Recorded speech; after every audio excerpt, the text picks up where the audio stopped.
Hello, and welcome back to Weekend Cartoon Reviews. This time, we're reviewing Kung Fu Panda 4. Now, pretty much nobody asked for this movie to be released, and leading up to the release of the film, I constantly just shit-talked this movie to the ground, just for even existing. Because 3 was the perfect ending to the franchise. I mean, come on now. It should have remained a trilogy. Do I still think that? Well, just keep watching and you'll get your answer.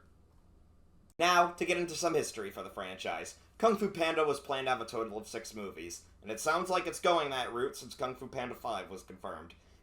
Anyways, the first Kung Fu Panda movie was really good.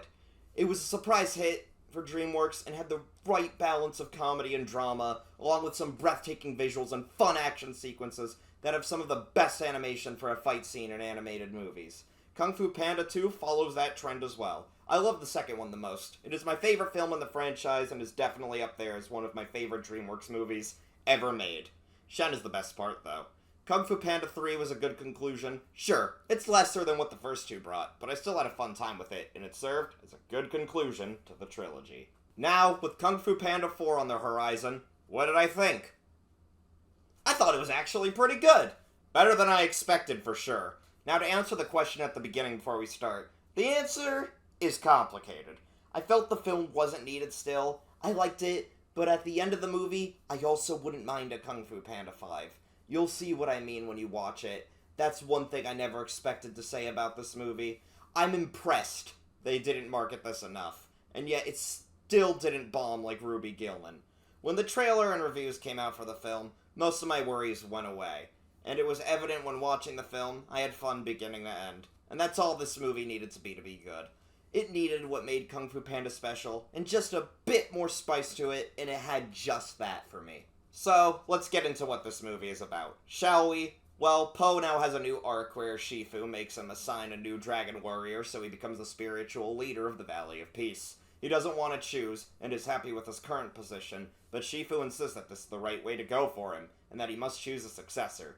He then learns about a shape-shifting chameleon known as the Chameleon. I know, not a creative name.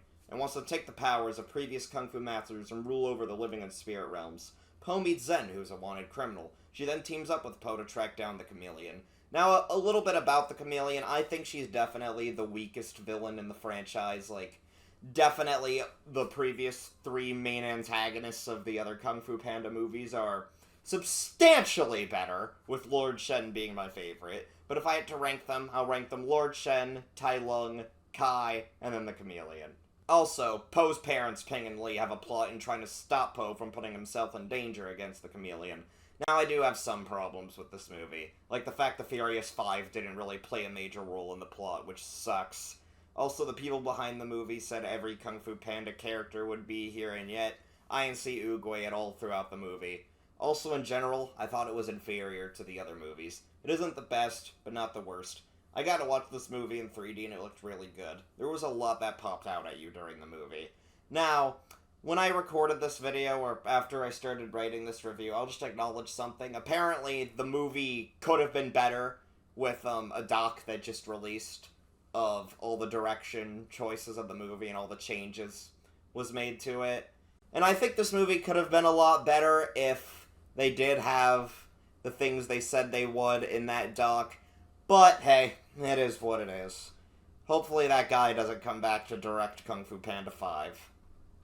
Anyways, shockingly, the movie still has a few fun surprises in here, which didn't even cross my mind for the movie to potentially have surprises in the mix. But hey, it did take a few turns I didn't expect, and it was nice seeing all the villains again. The only old villain that really does do anything remotely substantial here, to be honest, though, is Kai. No, not Kai. Tai Lung. And the other villains just feel like they're just there. I'm honestly running out of stuff to say without spoiling the whole movie, so just go watch it for yourself. If you like Kung Fu Panda, and see what you think. I've seen many mixed reviews on the movie, and I think it's valid to like or dislike it. Me thinking I'd be in the latter half of that statement.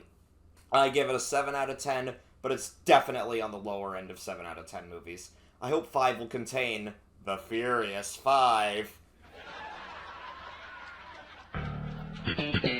More, instead of how they treated them here.